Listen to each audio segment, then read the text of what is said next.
په انګلیسي خاندي د ماشومانو کیسه. مری یوه انګلیسي نجلۍ وه خو په روم کې ژوند کوو. هغه شپږ کلنه وه. تېر کال مور یې ورته وویل مري ته اوس نو شپږ کلنه یې او دا یې وخت دی چې ښوونځي ته لاړه شې. ستا خامخا هغه ښوونځی خوښیږي ځکه یو ښایسته ښوونځی دی. مري پوښتنه وکړه هلته یو انګلیسي ښوونځی دی؟ مور یې ځواب ورکړ هو همداسې ده.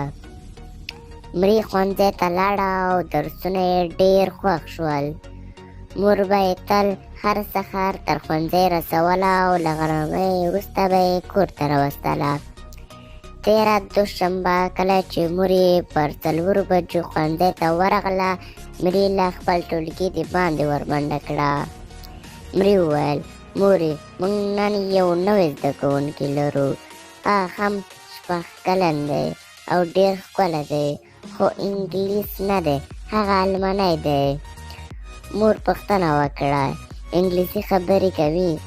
مري په خوشحالۍ سره ځواب ورکړ نه خو په انګلیسي خاندي.